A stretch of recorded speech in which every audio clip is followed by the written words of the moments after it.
스타렉스라는 차의 뜻이 무엇인지 이번에 알았는데, 스타는 뭔지 아시죠? 네, 별이라는 뜻이라서 다 아실 텐데, 렉스라는 말은 라틴어였더라고요. 그 렉스라는 말이요, 왕이라는 의미를 갖고 있습니다. 그러니까 스타렉스 하면 별 중에 별, 별 중에 왕, 왕 중에 왕이라는 뜻을 갖고 있는 것이 스타렉스입니다. 어떻게 보면 엘리야에게 맞는 말이 아닐까라는 생각이 들어요. 엘리야는 열등감이 가득했던 사람인데, 엘리야가 구약을 대표하는, 구약의 선지자를 대표하는 사람으로 하나님이 사용한 사람이 이 엘리야라는 사람입니다. 오늘 특별히 엘리야가 어떤 사람인지 야고보서 5장 17절에 보면 그 앞부분에 엘리야에 대해서 이렇게 소개를 합니다. 엘리야는 우리와 뭐가 같은 사람이에요? 성정이 같은 사람이로되 라고 소개를 하죠. 이 말은 뭡니까? 자, 구약을 대표하는 하나님의 선지자이기 때문에 DNA가 다를 거야. 엘리야는 슈퍼맨일 거야. 왜요? 아합의 그 마차 앞으로 뛰어서 갔던 사람이기 때문에 소모즈 아니면 600만 불의 사내일 거야. 우리하고 태생이 다른 사람일 거야 라고 생각할 수 있지만, 야고보서에 적혀 있는, 야고보가 소개하고 있는 엘리야는 우리와 같은 모습의 사람.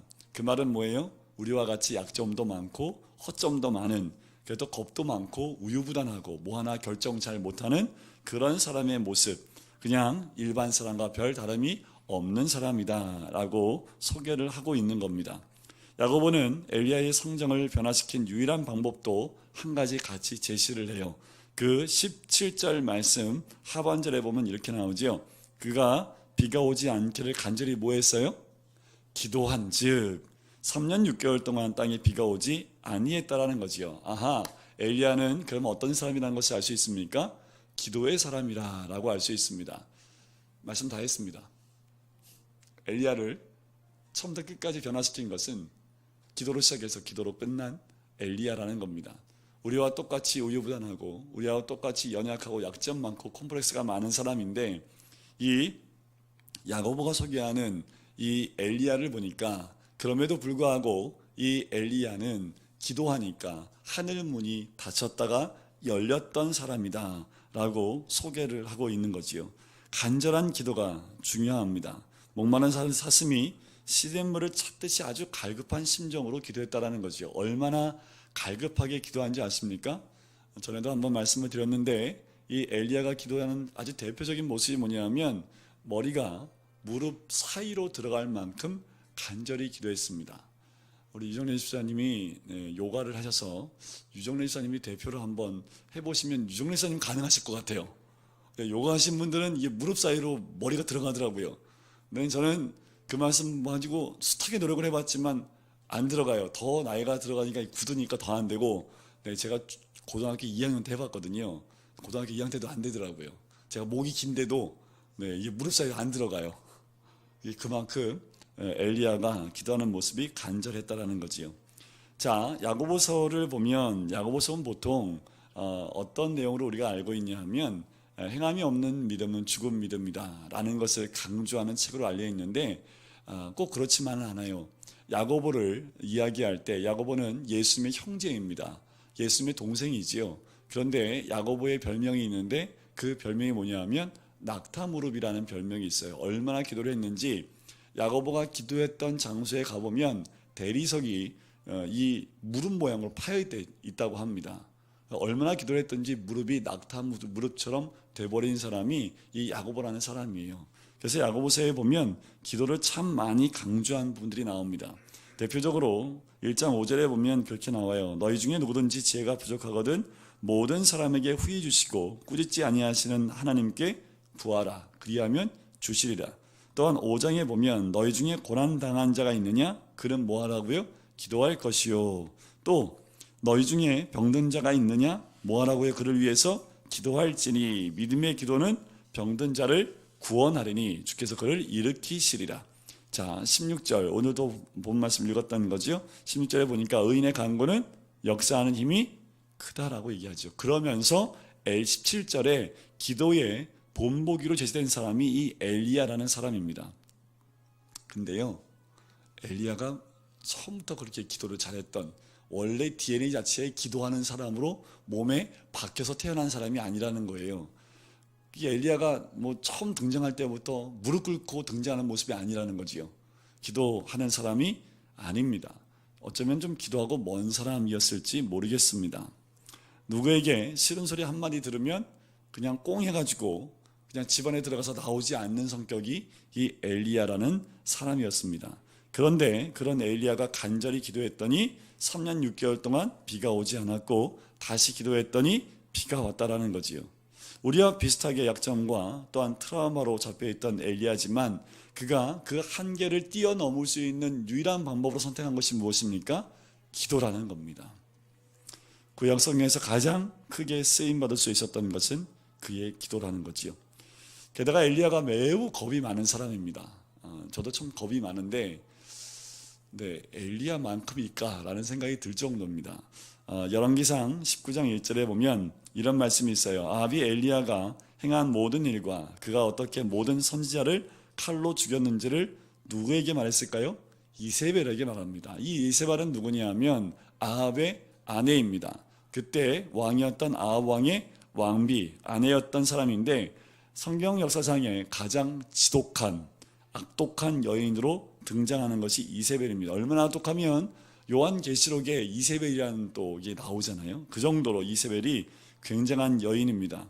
이세벨은 사실은 엘리야에게 보내서 이렇게 얘기합니다. 내가 내 이맘때에 반드시 내 생명을 저 사람들, 네가 죽인 사람들 중에 한 사람의 생명과 같게 하리라 라고 협박을 해요. 그 말을 듣고 어떻게 합니까? 그냥 주랭랑을 칩니다. 36km 도망쳐버립니다. 그래서 광야에서 끝나는 게 아니라 광야 들어가서 거기서 하루길을 더 가요. 더 가서 어디 아래 앉아요? 로뎀나무 아래 앉아요. 그래서 뭐라고 얘기합니까? 하나님, 차라리 죽여주세요. 한 여자가 협박하니까 혼절 상태가 되었고요. 그냥 우울증이 확 옵니다. 공황장애까지 오고요. 정서 불안 증세까지 나타납니다. 얼마나 불안했으면 도망쳐 내려가지고요. 이 아합 왕이 어디 왕인지 아세요? 북이스라엘입니다. 근데 어디로 도망간지 아세요? 남유다의 저 밑에 광야로 갔어요. 이세벨이 쫓아올 수도 없어요. 그런데 거기서 하루길 더 간다니까요. 그만큼 이 엘리야는요, 그 여인의 협박하는 그 소리에요, 아무도 얘기하지 않습니다. 만나고 싶지도 않습니다. 그냥 로뎀나무 밑에 가서 하나님 앞에 일대를 만나서 죽여달라고 얘기하지요. 침체해버리는. 누가 죽일 쫓아왔어요? 아니요. 그냥 이세벨이 너 죽일 거야 하니까 그냥 도망갔다라는 거지요. 엘리야가 영적 침체에 빠진 장면에서 우리가 알 수 있는 것은 나도 할 수 있겠다. 아니에요? 네, 이 도망치는 모습 보면서 야, 나라도 도망쳤을 텐데 나나 엘리야나 별반 다름이 없구나. 좀 위로가 되더라고요. 저만데요. 네, 엘리야 같은 위대한 선지자가 어떻게 여인 한마디에 그렇게 쉽게 무너질 수 있을까라는 거지요. 엘리야는 결코 우리가 알고 있는 600만물의 사나이가 아닙니다. 그는 많은 컴플렉스를 갖고 있는 사람이라는 거지요. 어떤 컴플렉스가 있을까? 제가 좀 말씀을 드려볼게요. 엘리야를 보면 엘리야의 태생이 나오는데, 이 엘리야는 태생적인 약점이 있어요. 뭐냐 하면 열왕기상 17장 1절에 보면 엘리야를 소개할 때 이렇게 소개합니다. 길르앗에 우거하는 자 중에 디셉 사람 엘리야라고 소개를 해요. 근데 성경에서 좀 유명한 사람, 좀 힘이 있고 중요한 사람은 보통 소개를 할 때 가족이 등장합니다. 누구의 손자, 누구의 아들. 그래서 최소한 아버지의 이름이 나와요. 아버지의 이름이 나오는 이유가 뭘까요? 그의 가문이 이런 가문이다 라고 소개를 하는 거지요. 대표적인 예로 여호수아를 소개할 때는 모세의 수종자 눈의 아들 여호수아, 눈의 아들입니다. 에스겔은요, 부시의 아들 제사장 나에스겔, 아버지 이름이 등장을 해요. 아버지의 이름을 등장시키는 이유는 뭐예요? 모든 사람이 우리 아버지 다 아니까 나 누구 아들이야? 라고 이야기를 하는 거지요. 그런데 엘리야는 단지 뭐라고 소개합니까? 그냥 시골 어디 지명을 대면서 그냥 그 동네 사람 엘리야라고 소개하고 있다는 거지요. 어떤 경력도 없어요. 학력도 없습니다. 문중이나 족보도 없는 죄송합니다. 시골 출신의 사람을 뭐라고 그래요? 촌뜨기. 네, 촌뜨기라는 거지요. 여기서 길르앗에 우거하는 자 중에라는 그 우거하다라는 말은요, 무슨 뜻이 있냐면 집도 없이 떠돌아다니는 초야의 나그네라는 그 뜻이 있습니다. 그러니까 뭐예요? 나그네 인생. 그래서 어디서 살았는지 또는 어디를 거쳐왔는지 알지 못하는 그런 촌뜨기 엘리야라고 얘기하는 거지요. 엘리야는 전혀 태생적인 자랑거리나 스펙이나 역사의 전면에 갑자기 그 없이도 등장했던 유일한 사람이라고 보시면 돼요. 성경 인물들을 공부하다 보면 어떤 특징이 있냐 하면 하나님이 많은 사람을 쓰지 않으십니다. 하나님이 누굴 쓰세요? 한 사람을 쓰십니다. 어떤 나라를 쓰시기도 하시지만 거의 그 나라를 움직이는 것도 누굴 통해서 움직입니까? 연약한 한 사람을 통해서 움직인다라는 거지요. 하나님이 감동하셔서 부르시면 그 사람의 족보를, 그 사람이 부름을 받는 그 사람이 족보를 만들어요. 그 사람이 문화를 만들고 그 사람이 계보를 만들기 시작을 합니다. 하나님이 택한 사람, 하나님이 뽑은 그 한 사람은 그 사람을 통해서 그 시대를 변화시키고 문화를 바꿔버리고 하나님께서 그 모든 역사를 바꾸는 사람으로 쓰신다라는 거죠. 그런데 우리는 언제나 뭘 준비하려고 합니까? 뭘 준비하려고 해요? 스펙을 많이 준비하려고 하지요. 제가 우리 교회 청빙 받기 전에 저도 이제 청빙 몇 군데 내봤거든요. 근데 저는 이력서가 되게 단순해요. 왜 단순하냐면 스펙이 없거든요. 근데 죄송합니다. 제가 이제 청빙 받고 제가 저희 교회 이제 그 이력서를 내신 분들 이력서를 이렇게 정리하면서 봤는데 너무 감사하잖아요. 제가 다들 이력서가 한 두세 장씩 되더라고요. 어떤 분이 4장이에요. 4장. 스펙만 한 2장을 썼는데 뭐 이렇게 수려한 게 많으신지, 그리고 막 공부도 참 많이 하셨더라고요. 일단 기본은 유학을 갔다 오지 않으면 안 돼. 대부분 내신 분의 한 반은 유학을 갔다 오셨고요. 반은 한국에서 박사를 했던 분들이 거의 대부분이니까 스펙이 어마어마하게 많더라고요. 오늘 말씀 중에 제가 얼마나 또 은혜를 받았는지. 하나님은 스펙 안 보시고, 네, 하나님 방법은 사람을 쓰실 때 그런 거 쓰지 않고 하나님이 쓰실 때는 그 한 사람, 스펙이 아니라 연약한 한 사람을 하나님의 종으로 만드신다는 그 말씀을 준비하면서 저 혼자 또 은혜가 많이 됐잖아요. 자, 이 엘리야의 두 번째 컴플렉스가 있는데 뭐냐 하면 엘리야가 활동하던 시대가요, 정말 어둡고 침침하고 모든 것이 정치적으로 혼란기였고 어두웠던 때라는 거지요. 열왕기상 16장 30절에 보면 이런 말씀이 나옵니다. 오므리의 아들 아합이 그의 이전의 모든 사람보다 여호와 보시기에 악을 더욱 행하여 라고 나옵니다. 자, 저희가 구약 세미나 때 남유다 왕국의 왕이 몇 명이라고 배웠는지 기억 못하실 거 아니까 제가 말씀을 드리겠습니다. 20명입니다. 20명. 북이스라엘은 몇 명일까요? 거기다 한 명만 빠지면 돼요. 19명입니다. 그럼 남유다와 북이스라엘 전체 다 합하면 몇 명? 39명. 그 중에 최고로 악한 왕이 누구라고요? 야하방이다. 가장 악한 왕, 정치적 사회적으로 최악의 상태에 있었던 그때의 그 북이스라엘에서 활동했던 선지자가 누구라고요? 이 엘리야라는 겁니다. 엘리야는 모든 사람이 박수해주고 환영해주고 환대해주는 가운데 선지자 역할을 감당하지 않은 사람입니다. 이처럼 하나님이 한 시대를 쓰는 사람들은요, 최악에서 최상으로 향하여 가는 사람들이라는 겁니다. 요셉 기억하시죠? 그죠? 최악의 상태에서 최상의 상태로 갔던 사람. 다니엘도 여러분들 아시죠? 툭하면 최악으로 갔다가 하나님의 최상으로 다시 올리시는 그의 모습. 에스더 태생이 누군지 모릅니다. 고아였어요. 부모도 없는 고아였지만 그가 가장 아름다운 여인으로 성장해서 왕후의 자리에까지 올라갔고 자기 민족을 구원하는 자리까지 올라갔던 사람이지요. 우리는 우리가 서 있는 자리가 결코 평안하거나 또 환경이나 배경이나 분위기가 정말 힘들고 어려운 상황이라 할지라도 핑계대거나 변명하거나 원망을 해서는 안 됩니다. 왜냐하면 우리 하나님은 가장 최악에서 가장 최상으로 만드시는 하나님이기 때문에 그렇습니다. 내 인생에 지금 최악이세요? 기대하셔도 좋습니다. 이제 최상이 될 시간만 남았기 때문에. 근데 아직 좀 최악이 아닌 것 같아. 그러면 좀 기다려보세요. 하나님은 최악의 상황에서 한 사람을 통해서 그 믿음의 사람을 통해서 최상으로 만드시는 분인 줄 믿습니다. 엘리야의 장점이 있는데요, 하나님하고 참 닮은 구석이 있습니다. 뭐냐 하면, 우리 하나님의 특징이 뭐냐 하면 재활용하시는 하나님입니다. 재활용. 대표적으로 우리 야곱을 떠올리면 아실 것 같아요. 야곱의 이름이 뜻이 뭐예요? 사기꾼이라는 뜻을 갖고 있잖아요. 그런데 야곱을 어떻게 재활용하십니까? 이스라엘 민족의 아버지로 만들잖아요. 이스라엘 민족의 아버지를 만든 이유가 뭡니까? 만들었던 건 뭡니까? 야곱의 12아들들이 있습니다. 그 12아들이 12지파가 되잖아요. 그런데 하나님이 적자의 순서와 서자의 순서를 나눠서 구별하지 않습니다. 그 12지파를 동일하게 쓰고 있다는 거지요. 우리 주님은 그렇게, 하나님은 우리의 연약함을 가지고 재활용하여 쓰시는 그 모습이지요. 엘리야도 마찬가지입니다. 열왕기상 18장 30절 말씀에 보면 이런 말씀이 나와요. 엘리야가 모든 백성을 향하여 이르되 내게로 가까이 오라. 백성이 다 그에게 가까이 가매 그가 무너진 여호와의 제단을 수축하되. 이 엘리야도 무너진 것을 다시 세우는 그 역할을 감당해 나갔다라는 거지요. 우리가 가져야 될 자세가 이와 같습니다. 요즘 시대에 교회를 비판하고 교회를 떠나는 성도들이 참 많아요. 이런 말 하죠. 교회가 썩었다고 얘기하고 목사들이 썩었다고 얘기하면서 교회를 떠나는 사람이 참 많습니다. 하지만 우리는 이렇게 비판하기 이전에 대안을 제시하고요, 무너진 제단을 수축하고 수리하는 엘리야와 같은 심령이 회복되어야 된다는 거지요.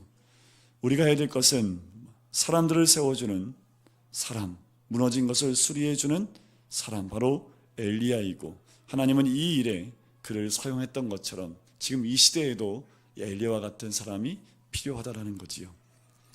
열왕기상 2장 12절 말씀에 보면 엘리야가 가장 크게 쓰임 받은 모습이 등장을 합니다. 자, 엘리사가 이렇게 고백을 해요.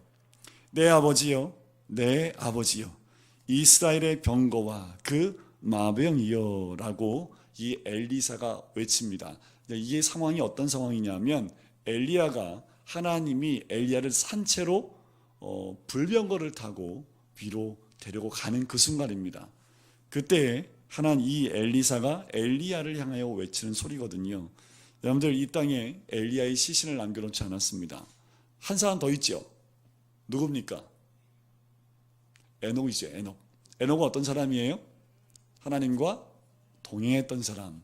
또 한 명 더 있는데 예수님이죠. 그죠? 예수님도 이 땅에 시체가 없지요. 자, 예수님 빼고 구약에 보면 두 사람이 있습니다. 하나님이 그 생명을 그냥 취해 가셔서 데려가신 사람이 두 사람이 있다라는 거지요. 한 가지 좀 퀴즈를 내볼까요? 이번에 그 쉬는 때에 서울에서 부산까지 굉장히 오랜 시간이 걸렸대요. 여름에 특히 많이 걸리는 시간이 이제 특히 명절 가운데 보면 서울에서 부산까지 가는 거리인데, 근데 제일 빨리 가는 방법이 뭔지 아세요? 서울에서 부산까지 이 명절 때 가장 빨리 가는 방법, 사랑하는 사람과 같이 가는 거랍니다. 우리 주님은요, 그래요. 가장 사랑하는 사람을 그렇게 함께 동행하고 데려가신다라는 거지요. 엘리야도 구약의 대표적인 사람이기 때문에 데려가셨다라는 겁니다. 엘리야가 대표적이라는 말은 무슨 뜻입니까? 12절에 아까 말씀드린 것에 보면 내 아버지여 라고 외친 사람, 그 사람이 엘리사입니다. 바로 엘리야는 그 후계자 엘리사를 남겨놨다라는 거지요. 사람에게는 만남의 축복이 있습니다. 바로 내 후기자, 다음을 이어갈 사람을 만나는 것 참 중요하죠. 저희 교회도 그것이 얼마나 중요한지를 경험했던 교회이기도 합니다. 우리는 오래 또 길게 넓게 쓰임받는 사람이 되어야 되겠지요. 자기만 은혜 받는 사람을 이렇게도 표현하더라고요. 은혜의 막장. 은혜의 막장 들어보셨습니까? 나 혼자 은혜 받고 나 혼자 살다 죽는 거. 이게 은혜의 막장입니다. 우리는 자기뿐만 아니라 어떻게 해요? 천대 만대까지 복음을 유통하는 사람이 되어야 될 줄 믿습니다. 축복의 통로가 되어야 되지 은혜의 막장이 되어져 우리 때의 은혜가 끊어지면 안 된다라는 거지요. 엘리야도 자기 때의 그 은혜가 끊어지는 것이 아니라 그 다음 세대의 엘리사에게 그 은혜를 나눠준 사람입니다. 엘리사가 엘리야를 뭐라고 부릅니까? 내 아버지, 내 선생님, 내 사부님이라고 부르는 거지요. 하나님은 시대에 따라 그 후계자를 세우셨습니다. 모세에게는 누굴 줬습니까? 여호수아. 다윗에게는 솔로몬. 바울에게는 디모데, 엘리야에게는 엘리사라는 사람을 주었다라는 거지요. 엘리사가 엘리야를 부르면서 이렇게 얘기합니다. 이스라엘의 병거와 그 마병이요. 왜 이런 말을 하냐면 엘리야가 선지자로 있을 때요, 외국에서 이 북이스라엘을 쳐들어 들어오지 못했습니다. 그만큼 엘리야가 서 있으면 그 능력으로 주변에 있는 나라들이 침공해 올 때 엘리야의 능력을 통해서, 하나님 능력을 주시는 걸 통해서 그들 다 물리쳤던 몇 번의 사건이 있었기 때문에 엘리야가 있어서는, 엘리가 있는 그 시대에는요, 전쟁이 없을 만큼 어쩌면 이스라엘 전체의 국방 능력이 그에게 있었던 것 같아요. 그래서 어떻게 해요? 엘리사가 그렇게 얘기하는 겁니다. 이스라엘의 병거와 그 마병이요, 당신 가면 이스라엘의 국방의 능력이 통째로 날아가는 것과 같습니다 라고 고백을 하고 있는 거지요. 엘리야가 버티고 있을 때 그 모든 전쟁이 통제가 됐기 때문에 그렇습니다.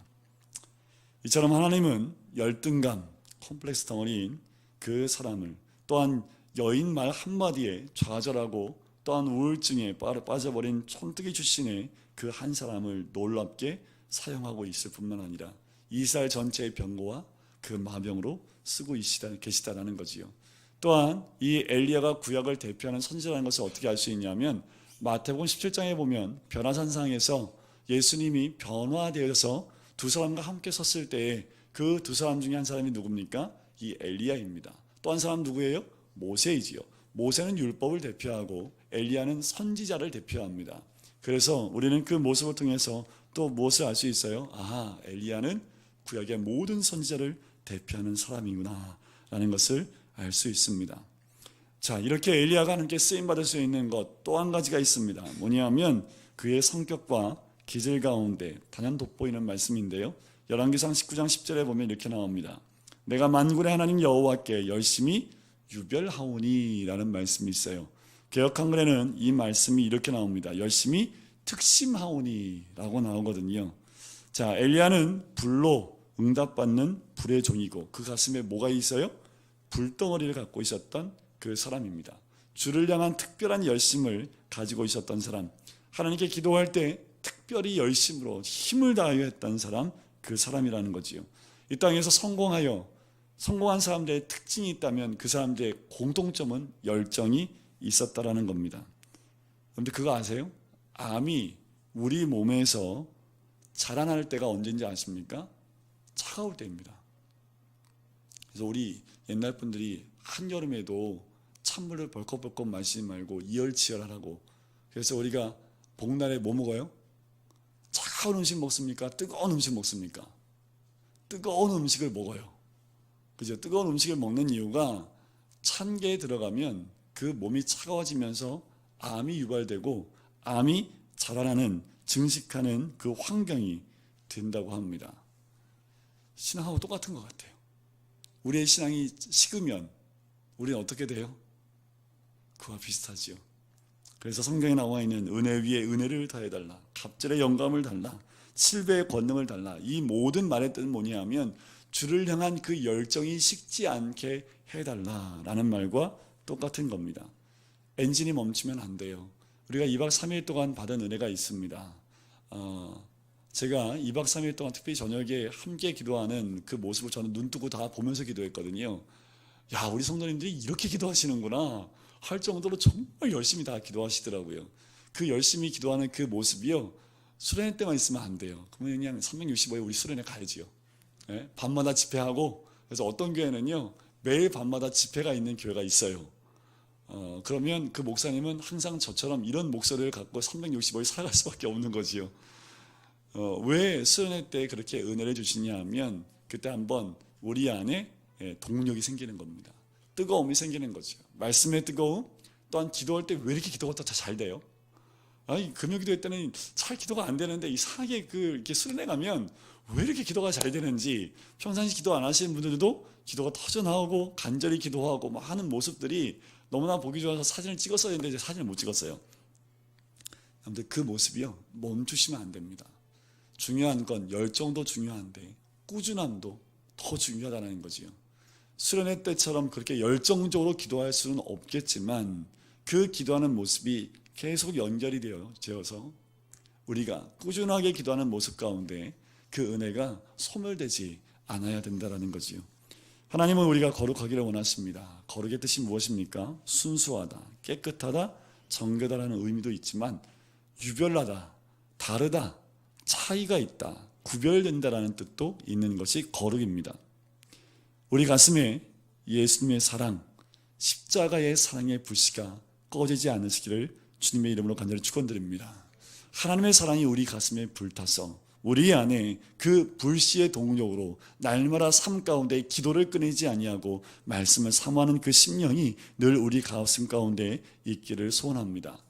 그래서 제가 그랬잖아요. 이제 끝나고 내려가면 화낼 일이 있다고. 정말 있더라고요. 제가 그날 차 운전하는데 왜 그날따라 그렇게 달라붙고 왜 그러는지 모르겠어요. 그래서 제가 한번 그랬더니 아내가 옆에서 조심하라고 먼저 말해놓고 목사님이 그러시면 되냐고. 그래서 제가 아무 말도 못했어요. 그렇게 우리가 마음의 열정과 기도의 은혜를 가지고 있으면 그걸 쏟는 방법, 마음을 냉하게 하는 방법이 뭐예요? 내 감정이 훅 튀어나오면 가슴이 냉랭해집니다. 우리 그러지 말고 우리 안에 주님의 사랑과 예수 그리스도의 사랑으로 우리의 가슴을 불타게 하셨으면 좋겠습니다. 자, 엘리야는 열정이 유별난 선지자 중에 선지자고, 또한 그렇게 된 이유가 뭐냐 하면 처음에 말씀드렸던 기도에서 찾을 수가 있습니다. 열왕기하 2장에 보면 엘리야를 데려가시는 내용 가운데 엘리야가 후계자를 선정하는 장면이 나와요. 그때 9절에 보면 엘리야는 요단강을 건너가면서 엘리사에게 최후로 마지막 기도를 부탁합니다. 나를 내게서 데려감을 당하기 전에 내가 내게 어떻게 할지를 구하라 라고 말합니다. 그 말은 뭐예요? 내가 마지막 가기 전에 유언같이 얘기하는 거지요. 나는 이제 죽으니 사랑하는 제자 내 믿음의 아들 엘리사야, 내가 마지막으로 기도해 보아라는 거지요. 마지막 구해봐라. 내가 주는 것이 아니라 하나님께 간구해 보아라 라고 말씀을 하는 겁니다. 엘리야의 최후의 기도의 내용은 내가 내게 어떻게 할지를 구하라였습니다. 그러자 엘리사가 담대하게 이렇게 구하지요. 당신의 성령이 하시는 역사가 갑절이나 내게 있게 하소서라고 합니다. 그래서 우리가 이런 기도 많이 하잖아요. 당신의 그 능력이 갑절이나 내게. 근데 갑절이 그런 뜻은 아니거든요. 갑절은 2배로 달라는 그런 의미로 우리가 많이 알고 있는데 그런 또 뜻은 아닌데 좀 이따 제가 알려드릴게요. 그랬더니 10절에 그 열왕기상 19장 10절에 보면 이렇게 10절에 보면 엘리야가 반응을 합니다. 내가 어려운 일을 구하는도다 라고 얘기를 해요. 그 말은 엘리사야, 내가 마지막 기도를 하라고 했더니 네가 어려운 일을 구하는구나 라고 얘기를 하는 거지요.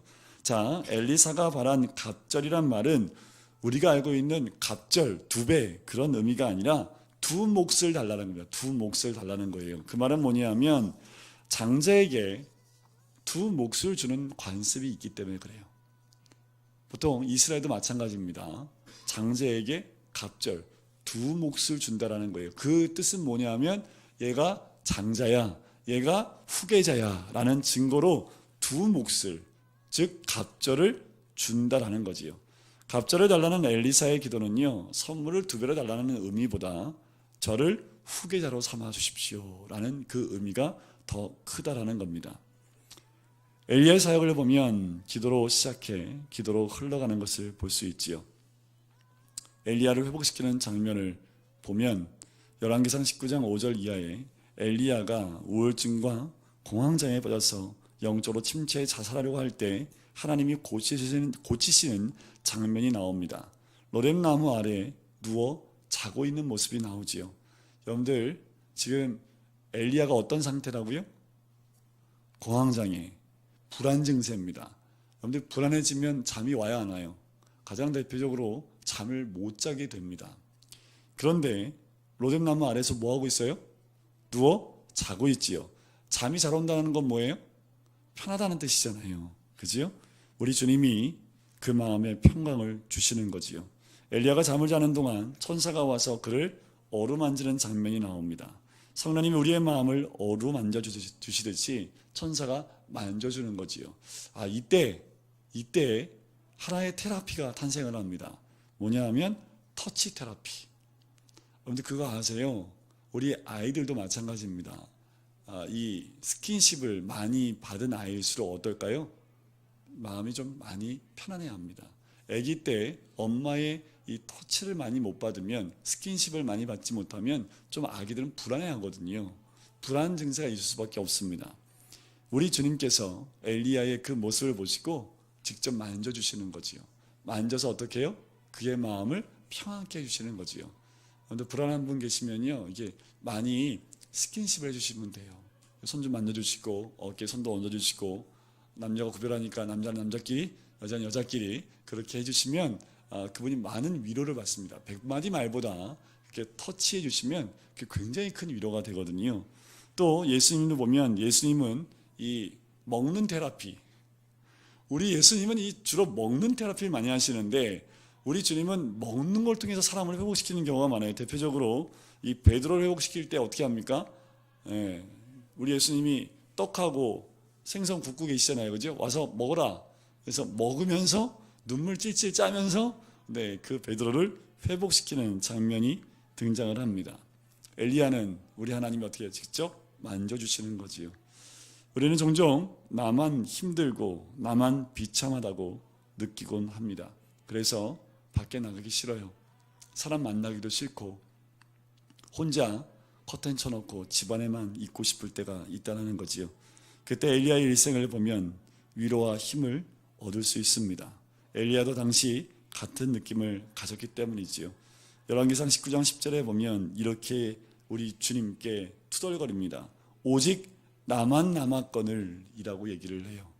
그때 우리 하나님이 18절 말씀에 이렇게 말씀하십니다. 내가 이스라엘 가운데 7,000명을 남기리니 다 바알에게 무릎을 꿇지 아니하고 다 바알에게 입맞추지 아니한 자니라. 바로 이 말씀으로 엘리야를 위로하시죠. 내 주위에 아무도 없는 것 같아요? 내 주위에 전혀 나와 마음을 나눌 사람이 한 명도 없는 것 같아요. 하지만 주님은 믿음의 사람들을 남겨뒀다는 거지요. 7,000명은 명수이기도 하지만 완전 숫자이기도 합니다.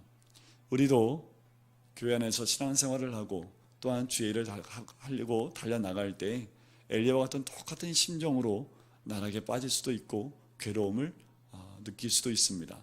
가정생활에서 또한 신앙생활에서 주님이 내 음성을 전혀 듣는 것 같지 않은 것 같은 그런 철저하게 고립되어진 것 같은 그런 느낌을 받을 수도 있습니다. 그럼 공동체에 나가기도 싫고 사람 만나기도 싫은 그때가 있지요. 그러면 하나님께 이런 기도도 우리가 절로 나오는 거지요. 주님 나 혼자네요 라고 기도할 수 있습니다. 하지만 주님은 몇 명 남겨놨대요? 은혜가 되잖아요, 그죠? 7,000명이면 우리 본당을 다시 지어야 될 것 같은데 우리를 위해서 주님이 그렇게 남겨두신 믿음의 사람들이 있다라는 거지요. 혼자 있는 것이 아니라 주님이 우리와 함께 하시는 줄 믿습니다. 그때 우리가 힘을 얻고 또한 기도함으로 주님께 쓰임받는 하나님의 사람들이 될 줄 믿습니다. 오늘도 변함없이 기도의 불을 지피시고 아침 저녁으로 주님 앞에 무릎 꿇음을 통해서 하나님의 놀라운 그 은혜와 영광이 우리를 통해서 내 주에는 많은 자들에게 흘러나가게 할 수 있는 우리 모든 성도님 되시기를 주님의 이름으로 간절히 축원드립니다. 이 시간에 같이 기도하실까요?